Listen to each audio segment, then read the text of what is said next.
Om Sthapakaya cha dharmasya sarvadharmaswarupini avatara varisthaya Ramakrishnaya te namaha. So we are continuing our discussion on Ramanuja's system of Vishishtadvaita. I won't repeat what I said at the very beginning. These apparent differences between these two systems have two perspectives.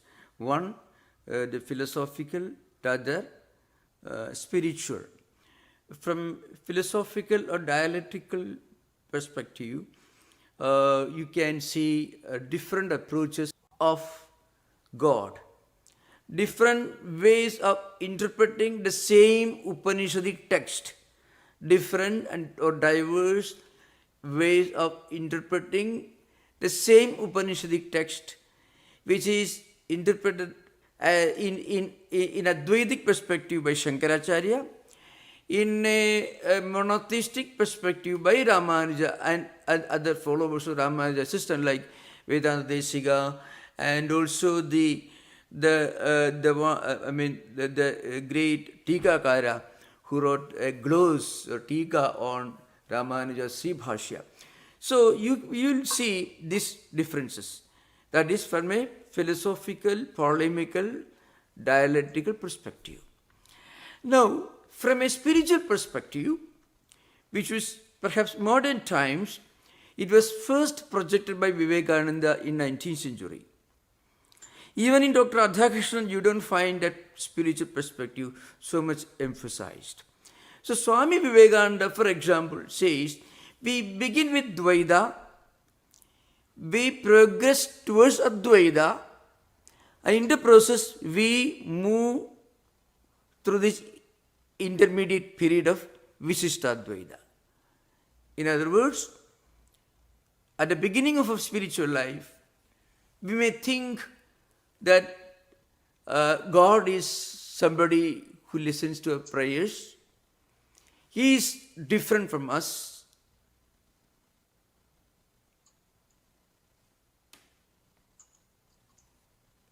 Can you hear all of you? But Yes, Mahatma. but in this screen there is something missing. Anyway, I shall repeat. So sometimes we may feel that we are moving from the idea of God as a monotheistic concept, and we may interpret that God as somebody who can be defined in terms of certain characteristics and qualities. And as we move further, we may perhaps reach a stage which is a transcendental monistic idea, where we think of God as one supreme divine principle that is present in all of us. Now, this is linked to our own spiritual evolution. So, I was trying to mention one important thing. Ramanuja's teacher, Yadava Prakasha, he was a famous Advaitin of those times, under whom Ramanuja studied advanced texts. And he was teaching Advaita. And Ramanuja, being of a devotional temperament, could not fully appreciate his teacher's interpretation. And the Yadava Prakasha's own interpretation of Advaita was slightly different from Shankaracharya's original interpretation. Because in Shankara's system, devotion, the idea of God as a compassionate creator idea, that is accommodated and accepted in Shankaracharya's system, but Shankaracharya's system goes beyond that, without rejecting the idea of a monotheistic God. Now, Yadava Prakasha's interpretation was slightly different. It is some kind of a dry intellectual interpretation, which is actually a departure from Shankaracharya's own interpretation. This is an important point, remember. But then during the early years when Ramanuja was growing up, there was perfect harmony, and there was a friendly relationship between the followers of Advaita and Vishishtadvaita in those areas. But in later years, you find they became two separate sects, groups, who did not agree on anything. So you can see slowly this divergence becomes wider and wider.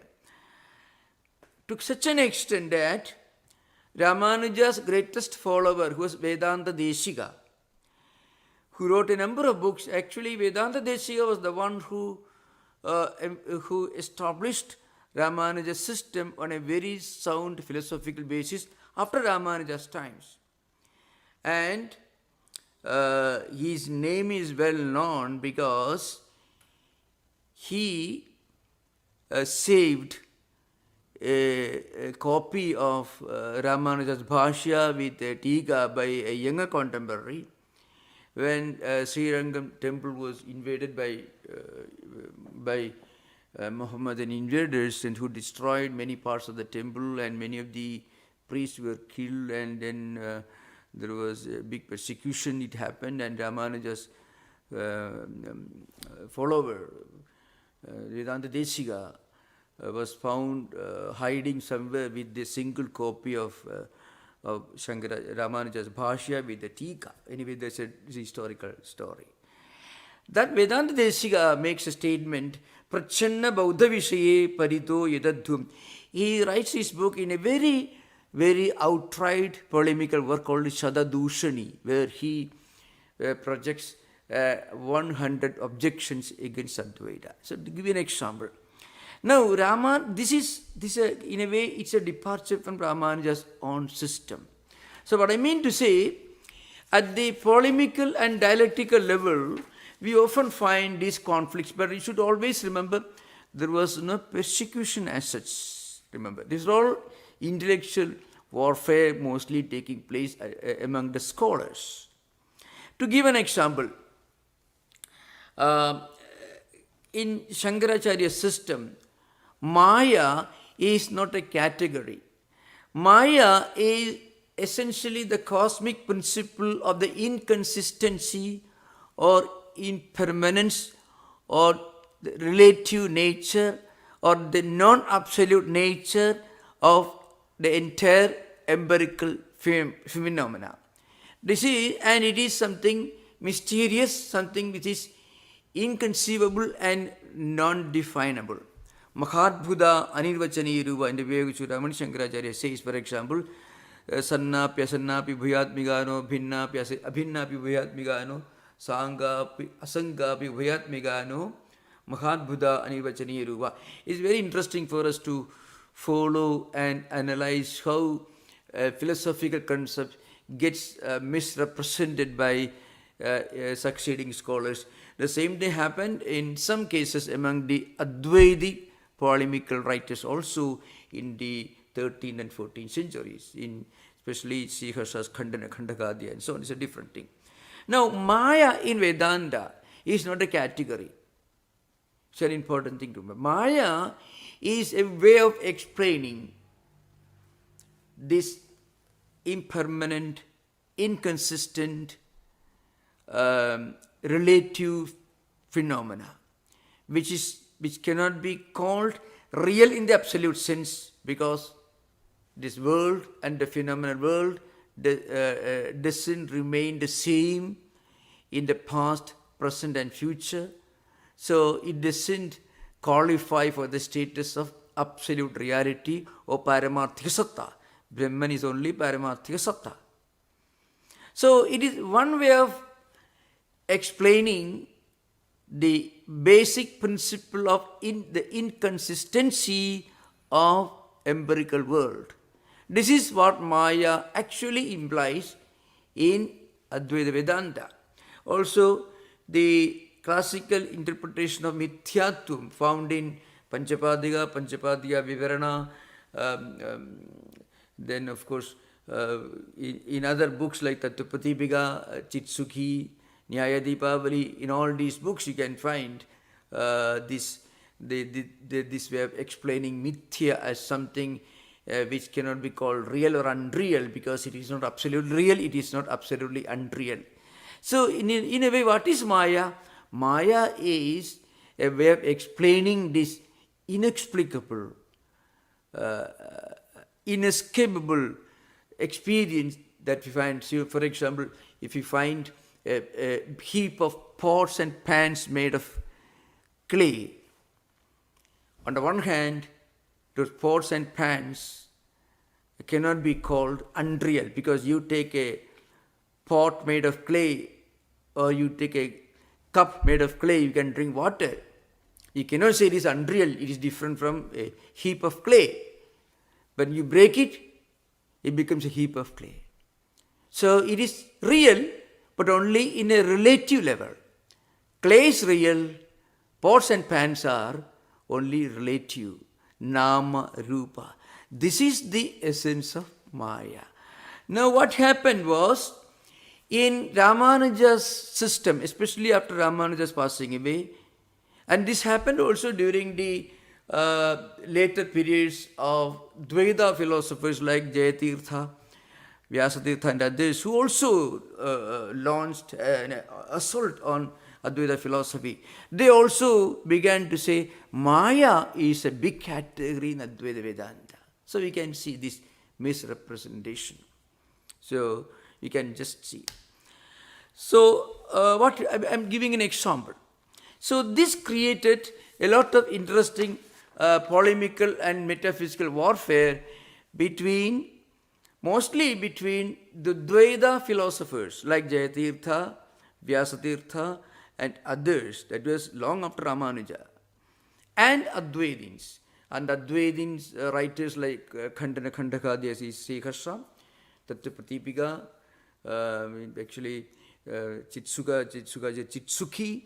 Anandabodha Nyayani Pavali, and then Panchapadika Vivarana and Panchapadika itself written by Padmapada. In all these books, there is so much of emphasis on the idea of Mithyatvam as a defense, as an attempt to defend the Advaita Vedanta against the intellectual or dialectical onslaughts of Dvaitins.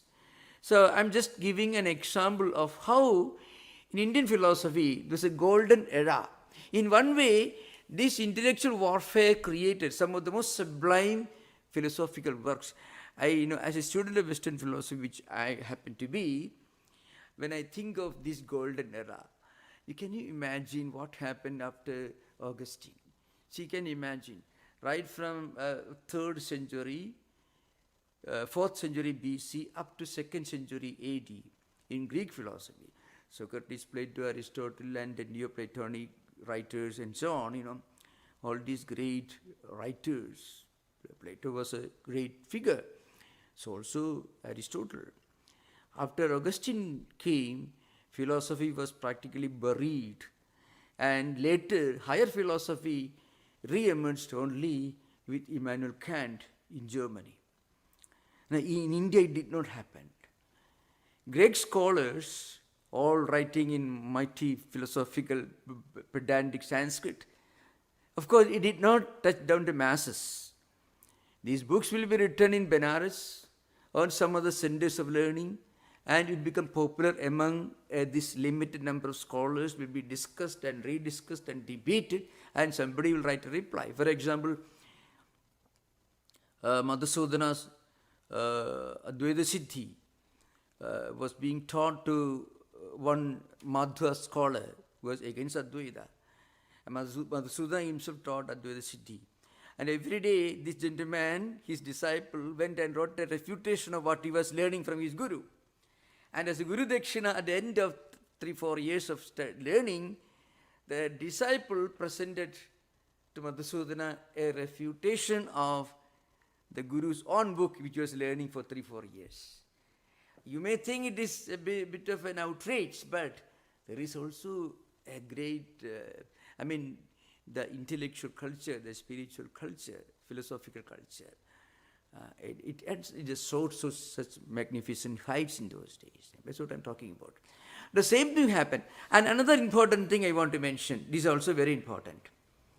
most of these Advaitins who were who were defending Advaita philosophy, they were going to their temples every day, they were praying to their deities every day, in societies.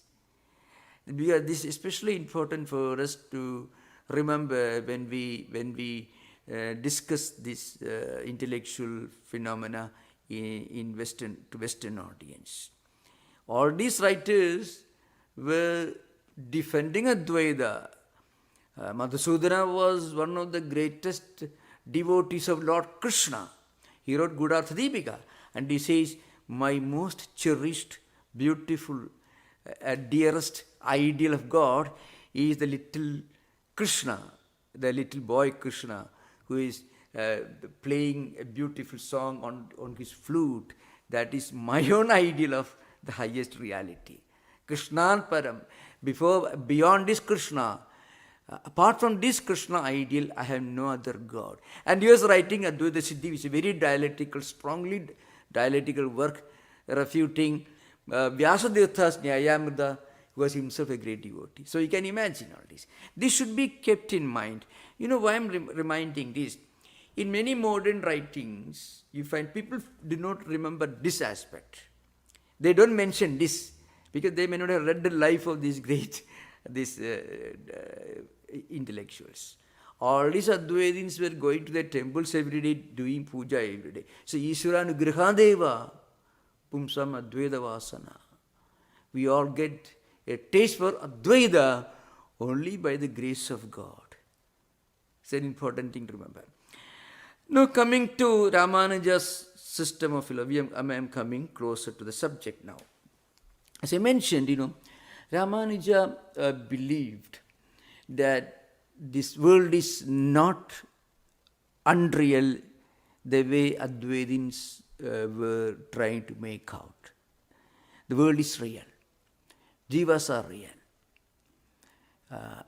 And God, Vishnu Vasudeva, as an indweller, lives in the hearts of all.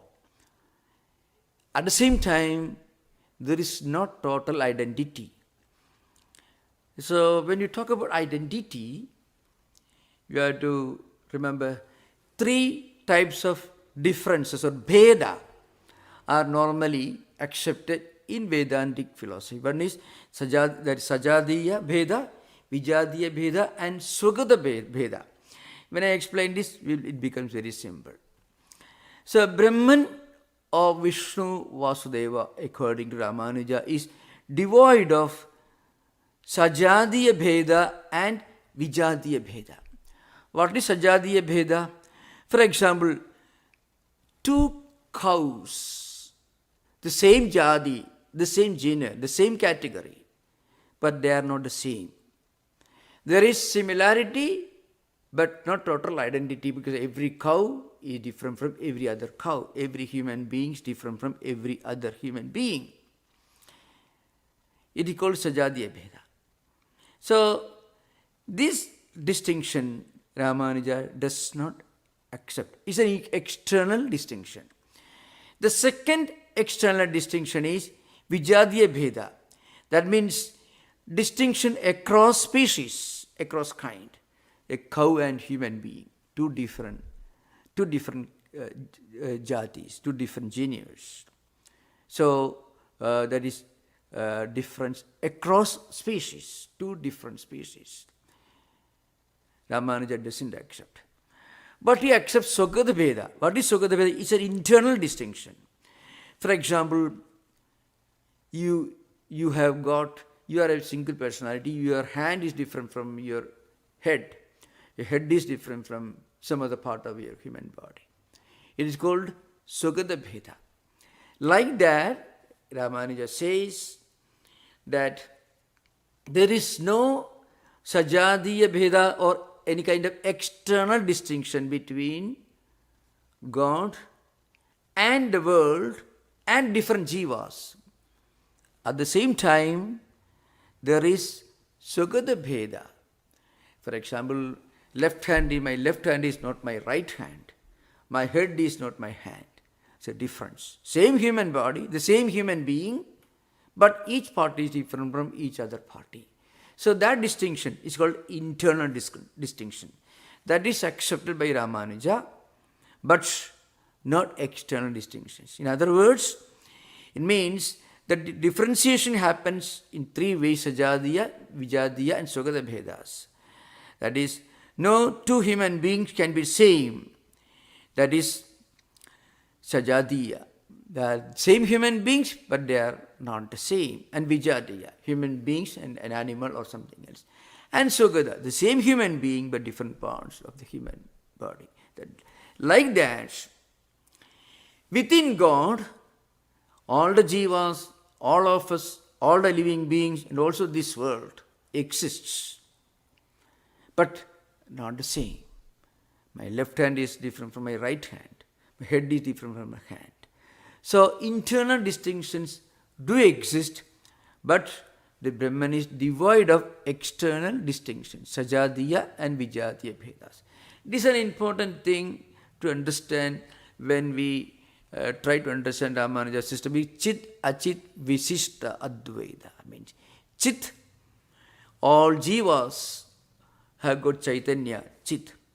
Achit, the external phenomenal world, devoid of jiva, Chaitanya. They are distinct from God, but they are not totally distinct. They are not identical. So, this is an important thing. In Shankaracharya's system, because when we compare this, we can understand.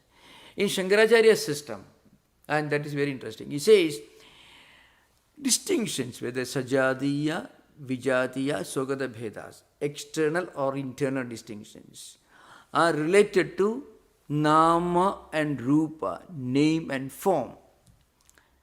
And of course practical utility. I mean, for example, a pot has one form, a pot of clay has one form, a jar made of clay has another form. So two different rupas, two different forms. So you give them two different names. And you use for different purposes, vyavahara, I mean use practical utility. But you break them, they all become one with clay.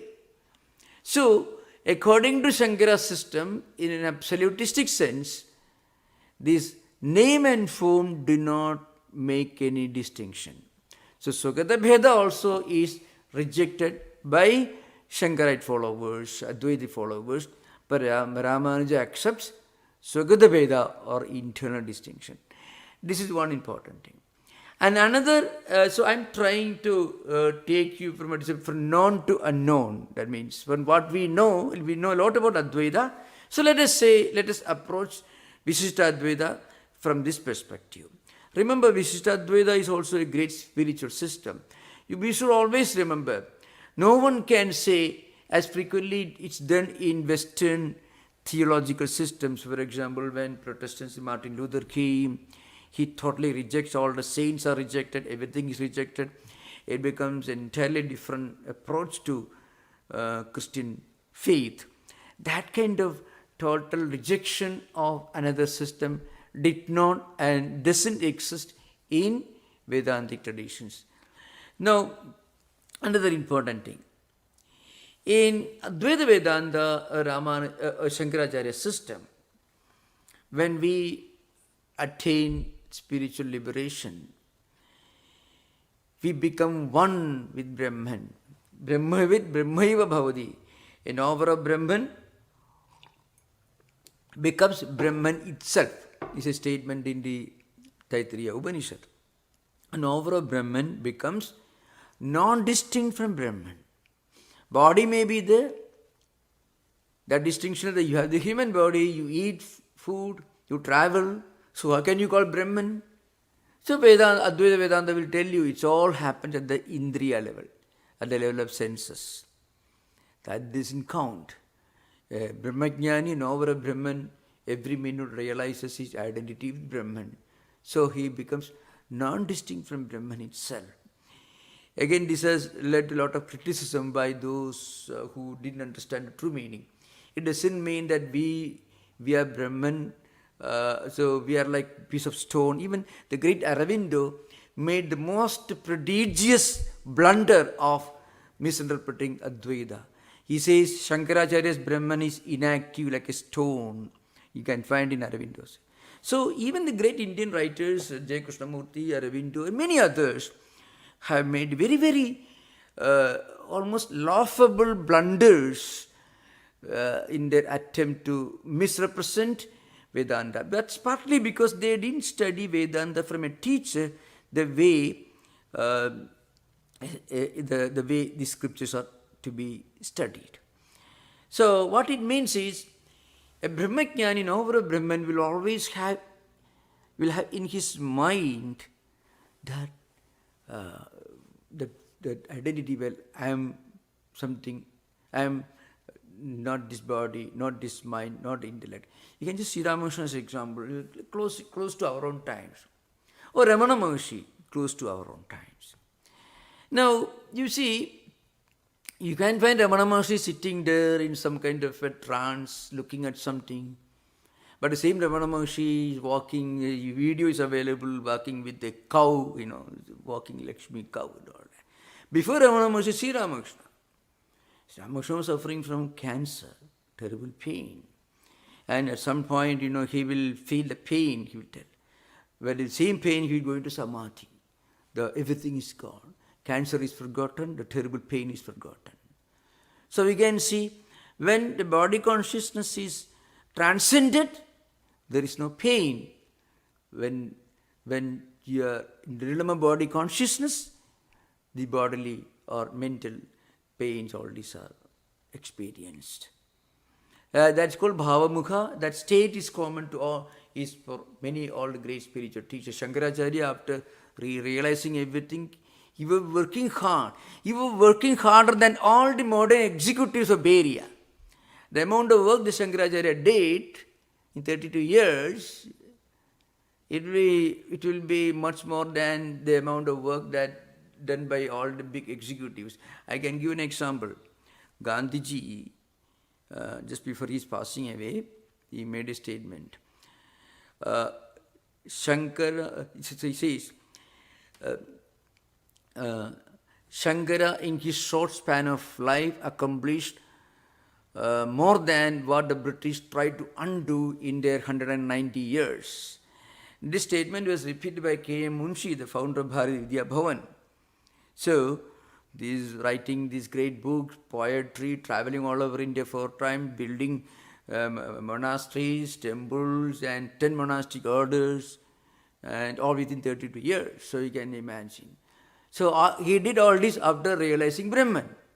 Sri Ramakrishna kept preaching and teaching long after his spiritual realization. So, what it means is, these great spiritual personalities, after reaching Advaita, after attaining Advaitic experience, they again, at their own will, come down to the Dvaita level and teach the world. This is not often understood. So, but at the same time, when they experience the Advaitic identity with Brahman, then they become one with Brahman. In Ramanuja system, it is somewhat different. Ramanuja, in Vishishtadvaita system, talks about different modes of moksha or liberation. It is called Salokyam, Samipyam, Sarupyam, and Sayujyam. There is one state called Sasti, which is a special contribution of Bhagavata Purana. It's not frequently referred to. Bhagavata Purana is an important book. Ramanuja could have considered this as an important book to support his system, but Ramanuja didn't seem to have anything to do with Bhagavata Purana. But so Ramanuja system, the first is Salokyam. When you practice spiritual disciplines, gradually you experience that you are living in the same world as Vishnu, Narayana. You feel you are in Vaikuntha. So the feeling that you are in close proximity, you are living, you attained Vishnu's realm. More like in Abrahamic tradition, Christian tradition, God in heaven concept idea. This is the first stage, the lowest grade. Means you called Salokyam. You are in the same loka. You are in the same world, Vishnu loka. You attain your entry, you reach Vishnu loka. The second one is Samipyam, close proximity. You feel you are living very close, very near, the quality of being very near to your chosen Ishta, that is Vishnu, the second state. The third state is called Sarupyam. You get the same form. So, all these highly elevated souls at this advanced stage, that's the third highest stage, third grade, the highest, just one below the highest, so to speak, Sarupyam. You have the same form. So you often find in many of the mythological books depicting great devotees of Vishnu have more or less the same dress, same Vishnu's form, Sarupyam. And Sayujyam, union and one becoming one with. But this again is different from the experience of total identity with Brahman as found in Advaita. Advaita says Brahmavid Brahmaiva Bhavati. Brahmajnani or the knower of Brahman becomes Brahman itself. That total identity is not attainable in Ramanuja system. I mean, you are completely joined with your Ishtadevata, the highest. Again, your individuality of your jivatva is not completely erased as in Advaita. It is retained, but still you become totally identified with Brahman. That's the highest state of liberation in Ramanuja system. It's called Sayujyam. Before Sayujyam and after Sarupyam, there is one state called Sashti in Bhagavata Purana. That makes it 5. Sashti here means getting all the qualities, the powers of the deity. This is just before Sayujyam. Now, I want to give a few examples of some of the Upanishadic statements which in a way support Ramanuja system, but if you go deeper, it turns to Advaita. I can take one important text. It is found, those who are interested, you can see it's found in the Brihadaranyaka Upanishad. It's called in Antaryami Brahmana, which we discussed at some point of time when we were discussing Advaita.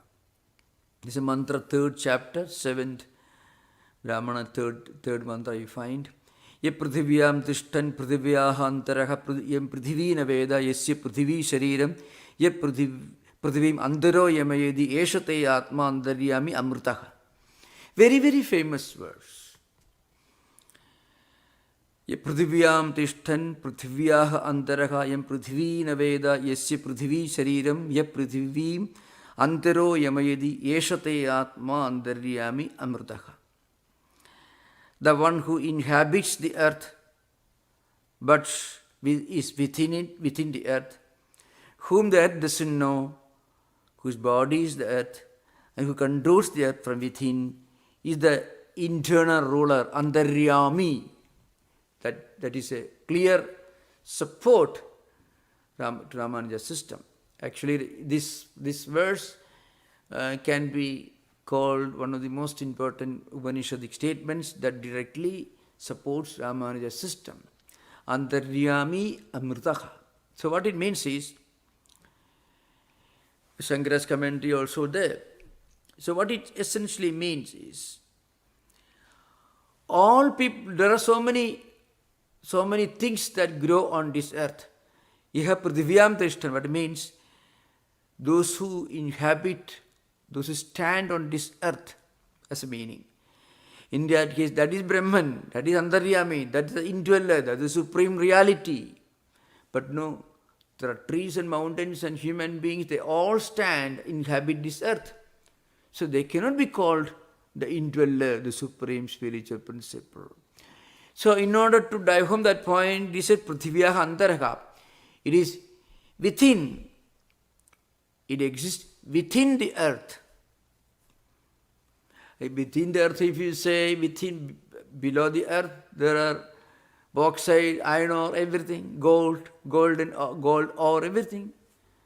So in order to avoid that misinterpretation, it says, whom the earth doesn't know, yam prithvi naveda. So he stands on this earth, inhabits on this earth, but is within the earth. And the earth doesn't know about it. Yasya prithvi shariram, and it means, and the earth is his body. The earth, that supreme reality manifests using this earth as a vehicle, as a body. And then, yaha prithivim antaroyamayati, the one who controls this earth from within. Yeshate atma antaryami amrutaka.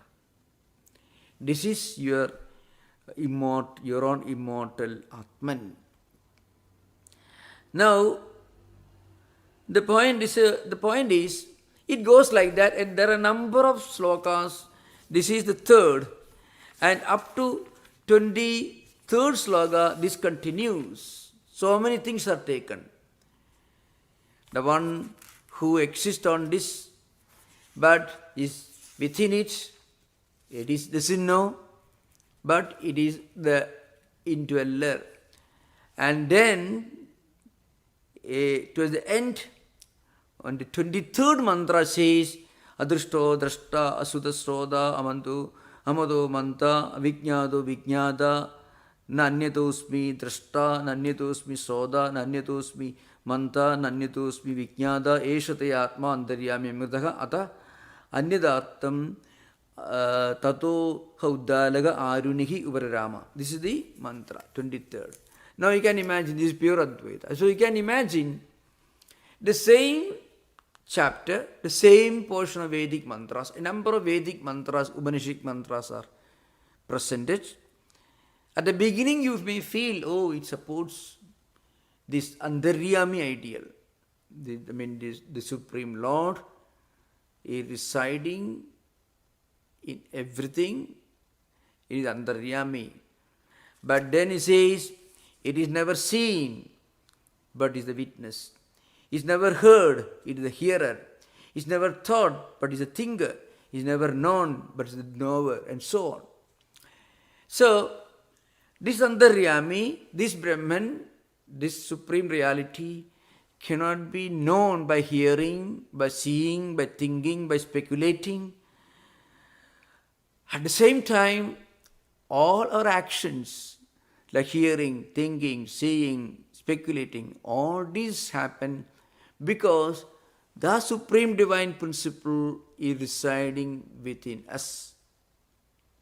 So, and that Supreme Divine Principle cannot be defined in terms of attributes, in terms of name and form, in terms of any qualities. It transcends all descriptions, all definitions. It is one Supreme Divine Reality present in everything and present everywhere, which cannot be explained. Now, the fact that the Absolute Reality cannot really be explained in terms of name, form, or characteristics, that is Advaita. Ramanuja's system says that God can be explained in terms of certain characteristics. So, according to Ramanuja's system, Sagala Kalyana Guna Nidhi, God is a repository of all auspicious characteristics. That definition is meant to exclude the possibility of any association with any inauspicious characteristics, That is Ramanuja's argument.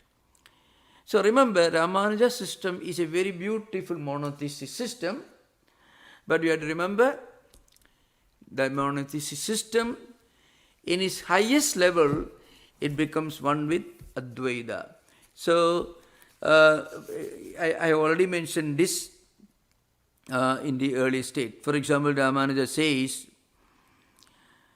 the word Maya stands for God's power. That's another important idea. According to Ramanuja, Maya is God's power.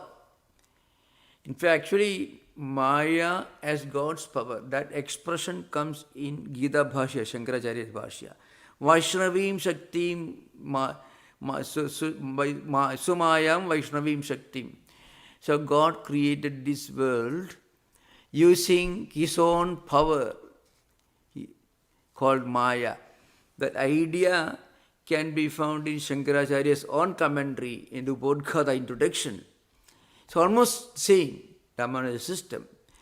But then that Maya is only a way of explaining the inscrutable, mysterious, inexplicable, non-definable phenomena of this world, because it is not permanent, it doesn't exist without any change, the past, the present and future. So it cannot be designated as the real Paramarthika. But it is not absolutely unreal, it is there.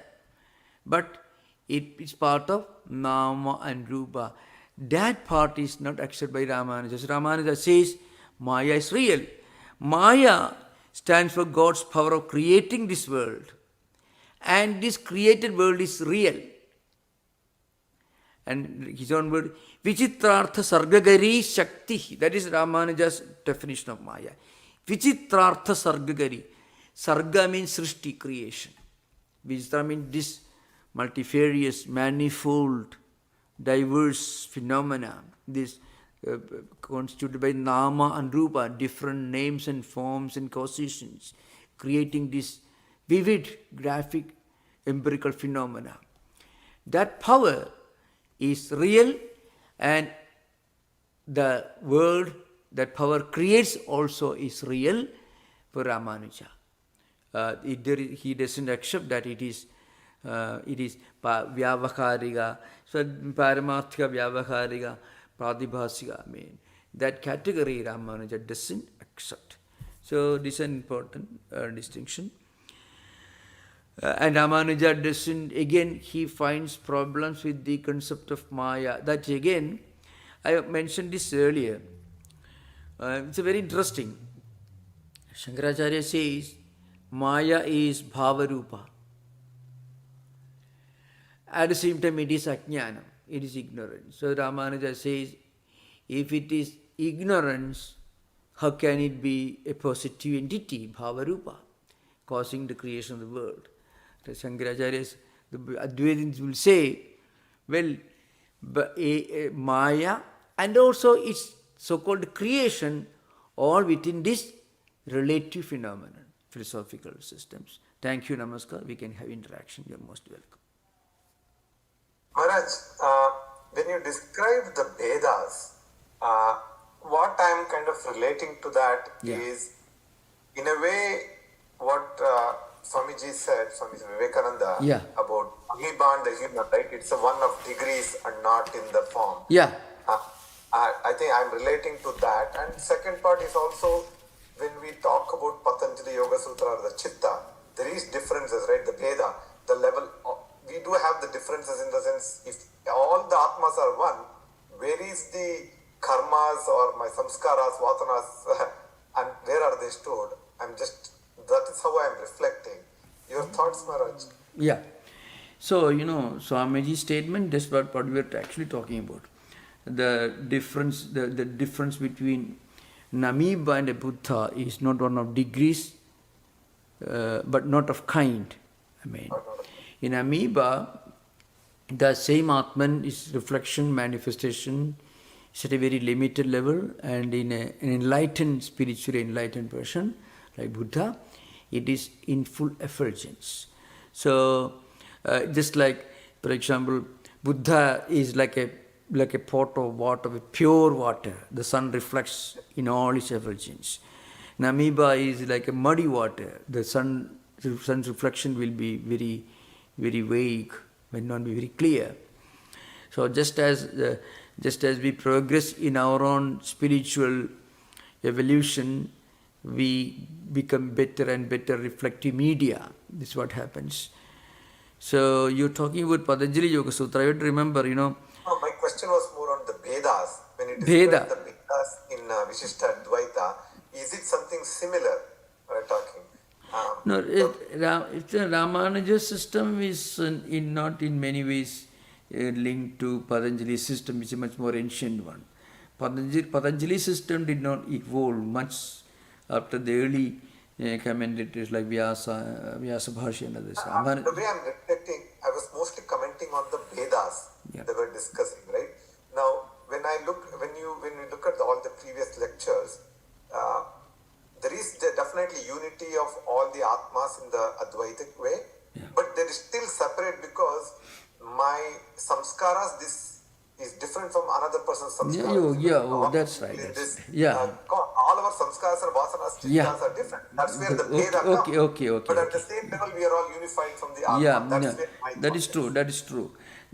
Well, this can be, suppose you take a fruit, there is an outer shell, beneath there is the fleshy part of the fruit, and inside there is a seed. So, the Advaitins will tell you the seed is the essence of the fruit, because from the seed alone the tree can emerge. Okay. If you take the seed and sow it, another tree will come. But the seed doesn't actually exist without the outer shell. Okay. Now, Shankarite system is called monistic idealism, where it is focused on that absolute reality which remains all the time. It's called Paramarthika Sattva, which is the essence of everything. But at the same time, to live in this world, to exist in this world, you have to accept, you have to be at Advaita level to live in this world. But living in this world at Advaita level, you practice spiritual disciplines, and then living in this world, practicing spiritual disciplines, at some point you realize your identity with the Supreme, which is transempirical. But you don't physically leave this world. You understand there is a mango, but you understand the mango tree from which you got this mango came from the seed. If you plant the seed only, you get a mango tree. If you plant the outer shell of the mango, you won't get a mango tree. So, what is the source of the mango tree? Is the seed. But in this world, the seed alone cannot exist, really. It cannot come into existence. It needs outer shell also. So, Ramanuja's system is more realistic. That is true. Ramanuja's system is more realistic. Advaita is more idealistic. So, that's why it's called conditioned Advaita or Vishishtadvaita, qualified non-dualism. That's the English translation. So, that's why Ramanuja's system is certainly closer to our everyday real world. But what we experience in our everyday real world, real life, may not be the whole truth. It doesn't mean that we should not know the transcendental truth. We can know the transcendental truth, but at the same time we cannot live at the transcendental truth level. See, Ramakrishna could not drink even water when he was in Samadhi. He could not drink water. To eat food, he has to come down from Samadhi. Remember? So, in fact, to bring his own mind to body consciousness level, he had to say, I want to drink water. What do you say, Saugata, you remember? He has to force his own mind to come to Dvaita level, the empirical level, by expressing a desire to drink water. Remember. So remember, no one lives at the Advaita level. Sri Ramakrishna says, you put Advaita in your pocket and live in this world. He did not say you hold Advaita in right hand, only somewhere in your pocket you take. But when you feel, because any non-Advaitic system has some remote possibility of becoming fanatical. That's an important thing. The moment you define God in terms of name and form and attributes, you can say the other God is not as good as my God. That's a problem with most of the monotheistic religions. Everywhere you can find.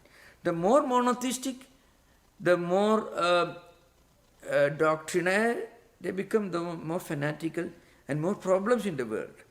So Advaita as an ideal should be kept in mind, and you can live at Dvaita level. I give the example of Shankaracharya. He talks about, he installed the temples, all the puja, even Kanchipuram, Kanchi Shankaracharya Mutt is there.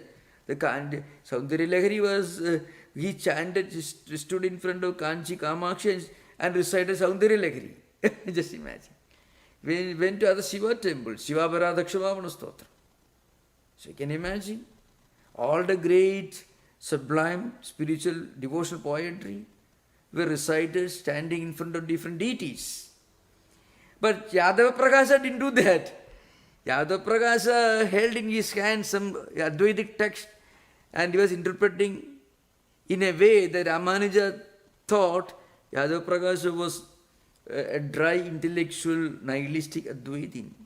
So that must have maybe have created this revolt. More like Totapuri. I can imagine, I give this example in my last class. Totapuri was comparing Sri Ramakrishna's doing bhajan into chapati making. In that case, Shankaracharya himself was a big wholesale chapati manufacturer. All the devotional poetry is like so many chapatis. And you can imagine. So, real Advaita, it accommodates Vishishtadvaita, Dvaita, Nimbarka, Vallabha, and all others. That's an important point. In fact, that's a great work Madhusudana Saraswati did in Gudartha Deepika. It's a well-known book. Gudartha Deepika, I have written very elaborate articles on this subject. It's available in some book form you can get.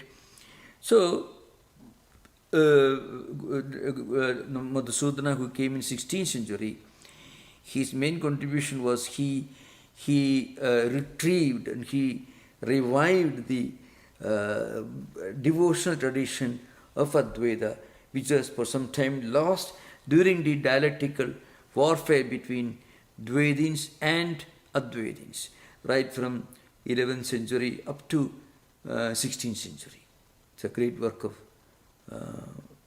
Madhusudana. As you mentioned, in real life, Vishishtadvaita appears to be more realistic. But the most realistic may not be the highest or the most idealistic. So you keep the most idealistic with you, and then when you live in this world, you certainly will be living the world of what is apparently more realistic. That is true. Many of the monotheistic ideas are very similar to Ramanuja. For example, you can imagine in certain religions, they would tell you God has all the qualities and characteristics, but no form. Actually, how can you have characteristics and qualities without a form? God has compassion. So, if God has a compassion, then He should have some attributes with which He demonstrates His compassion. So, attributes and characteristics devoid of form may be slightly illogical. So that's the idea behind. But main thing, because again I tell you, Ramanuja's system is more of a philosophy of religion rather than pure philosophy. Religion and theology are closely linked to that. And it's an interesting thing to remember. But I want to add one more point in my remarks, but the glory and greatness of these theistic systems is there is not one word against anyone who doesn't belong to your own religion. Absolutely no. You find in any of the Vaishnava system, Advaita of course naturally is all accommodating, universal and humanistic. Also all the Vaishnavite system of Vallabhacharya, Nimbarka, Ramanuja, Chaitanya, all that you find. There is always a humane, compassionate approach. In Dvaita system, unfortunately, many of the Dvaita writers, they used invectives when they criticized Advaitins, Mayavadins and Nityanaraga Vasinaha, even those who are eternal, the residents of eternal hell. Such words are used only at the dialectical level. There was no fighting or anything. So but in Ramanuja system there is always a respectful. In Ramanuja system and also in Advaita Shankaracharya system, there is a very polite, highly sophisticated, refined approach, even while referring to the opponents. Except in what I mentioned, this Vedanta statement in Sadadushani, where he says Advaitins are called Prachanna Bauddhas. That is Vedanta Desika used the word. So that word is there. Such expression, they are Buddhist incognito. Buddhist again you have to remember, that also needs explanation those who listen to this. The word Buddhist or Bauddha was used during those centuries because Buddhism by then had become some kind of a world-negating, life-negating nihilism. That was totally different and it's a departure from Buddha's original philosophy based on Tripitakas and the Four Noble Truths. So, in many of these books, there are references to Buddhas, followers of Buddha. That's again a reference to certain sects of Buddhists in India who have become world-negating nihilists. Those who don't know Indian history will be mystified, will misunderstand. So that's the explanation to be kept in mind. Thank you. Pranam Maharaj. Yeah. So this thing is, when you concentrate, chitta vritti nirodha happens, and you see the world Chaitanyamaya, which means that you see the rope. So rope is like the Chaitanya in the snake rope example. Yeah.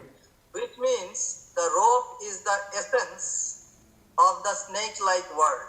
Yeah. Is that correct?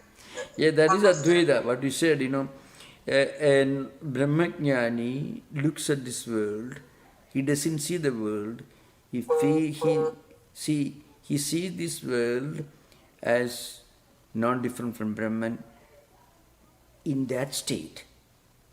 But again, when the same Brahmajnani, when he lives in this world, he may not be always living in that state. He doesn't forget it, but anytime he can always recollect that experience that he already had. That's the idea behind.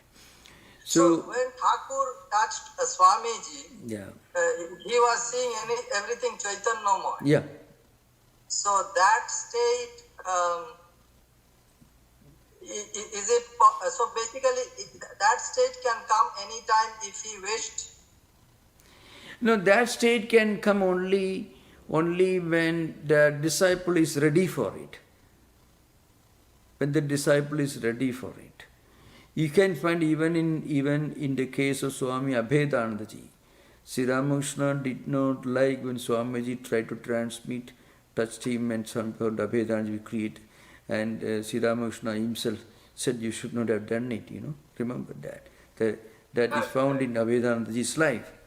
So, when Sri Ramakrishna transmitted the power to Swamiji, it had a positive effect because Swamiji was ready to absorb it. But Swami Abhedananda was not ready to absorb it when Swamiji tried to do something like that, So Sri Ramakrishna actually took Swamiji to task for that. You remember that incident? So Right. it doesn't happen to everyone. And even Hazra, no Hazra, yes, no, not, but what Sri Ramakrishna's own follower, not Hazra, but the other one, yeah. He wanted that kind of experience, but that created problems for him. And they had to be brought down to the level, yeah, in Dakshineshwar. When Sri Ramakrishna, one of Sri Ramakrishna's own attendant wanted him to give him that power, and then all right, but he could not absorb it. So it works only in the case of those who reach that level of fitness. It's not that no one distributes like that. Nothing happens. It doesn't happen. Yeah. So in the snake and rope example, so the rope is kind of like the Chaitanyamaya state. Yeah. Is that correct? Yeah. Thank you. In that analogy, it is true. Yeah. Hello, Swami. David, yeah. My question is a follow-up about what you were saying about Totapuri. Yeah. I guess, how could we call Totapuri a advanced soul if he did not understand? There's several flaws that we see. One is the clapping hands with the chapati, chapatis, even though Shankara was a great devotee of the mother. Yeah. Another time, getting enraged when somebody took something from the Duni fire, so he still had a problem with anger. Yeah. Still had a problem with identification with the body, and he wanted to drown. So we see many flaws in him, and I thought to realize that somebody who had attained the highest would not have flaws like that. How were we to understand that? Yeah, that is true. But even a highly advanced soul, sometimes some samskaras from previous life cycles, his own orthodoxy or his own cutthroat dedication to Advaita may manifest in this form of it. It could happen. But in Totapuri's case, you find finally he realized and he himself finally accepted Mother. If you are not an advanced soul, this would not have happened. He was not just a dialectician, he was a great sadhaka. He was a great practitioner of Advaita. That's why he could realize his own blunder, and he went back. He returned from Dakshineshwar as a much more enlightened person than he was when he just came. So the difference between a sincere spiritual seeker and somebody who is just an armchair philosopher is a sincere spiritual seeker. He will immediately realize when something is pointed out to him. But an armchair philosopher will not realize that. So this happened even in Sri Ramakrishna's life, he wanted to erase the least bit of his sense of pride of being Brahmin, born in that, all that privilege he wanted to erase all days by going to nearby home and cleaning the place of all that you find in Sri Ramakrishna. So Sri Ramakrishna himself went through all this and became perfect. Totapuri may not have gone through all this actually. Even Swami Vivekananda's travels, during his travels, sometimes when he felt this, I won't go there, I won't have anything to do with them, this kind of thoughts came. Immediately Swamiji realized, and so that happens to advanced souls also. In Totapuri's case, of course, Swami Saranandi says that Mother brought him there to make him more perfect than he was before his coming. So we should not focus too much on that little flaw. He was a great realized person. But this only, remember, I think we sometimes imagine one should be 100% like a stone, or it's not, or otherwise is all gone. It's not that way. Some advanced souls sometimes at some point will show some vestige of some old samskaras. It could happen. But the person realizes and he rectifies. That's the idea behind. Yeah, Sanjay. Yeah. Maharaj, my observation, I want to get your comment. When I look at Vishishtadvaita, Yeah. so when you look at, I relate that to Kathopanishad. So when Advaita is, when you are in the Samadhi state, mind is not there. You go beyond the mind. And that experience when you're back, you cannot describe it because that mind is not active there at that time. You go transcend the power of mind. Now, what I am understanding is Vishishtadvaita tries to appease the mind to understand, to see the differences.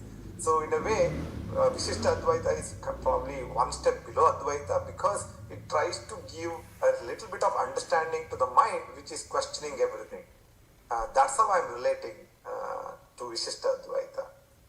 Your comment? I think, in maybe that if I don't call it below or above, I won't use those terms because that can lead to different views. But one point is, Advaita accommodates within it Vishishtadvaita. But Vishishtadvaita cannot be to accommodate Advaita within it. That's the important thing. Because Vishishtadvaita gives a designation to Vishnu, to God, Vishnu Narayana. And Vishnu Loka, all that. But it is so definite, so simple, it can certainly have a great appeal to the majority of devotees. It has a great appeal because it encourages you to practice certain disciplines, daily devotion, pray, and so the word for in Vishishtadvaita, the God idea is linked to Sri. So we will discuss that later. My comment, Maharaj, is more about Vishishtadvaita can be understood by the mind. I think That's what I'm talking about. Understand. That's what I'm talking about. So Vishishtadvaita is more realistic in the normal life of a person because you can. Ramanuja in one of his commentaries in the Gita Sloka, that's a very, very important, it's a very famous statement from Ramanuja. He says, at the beginning a devotee may pray to God asking for fulfilling his desires. Suppose a person who has got health problem praying for health, who has not enough money praying for wealth, is perfectly okay. Udara sarvayevayade, in that context it comes there. So, artho jijnasudhartharthi jnani. So, all the different levels. It's all right, it's okay for you to pray to God for your material needs. Nothing wrong in it. Yeah. And as a result, when God fulfills your expectations, your wants, you feel grateful to God, and then you continue praying and doing spiritual practices out of a sense of gratitude to God because He has fulfilled, He has answered your prayers. So gradually these devotional practices become more unselfish, without a desire. So first you pray for some, and then God answers your prayers. And then out of a sense of gratitude, you feel an intimate relationship with God.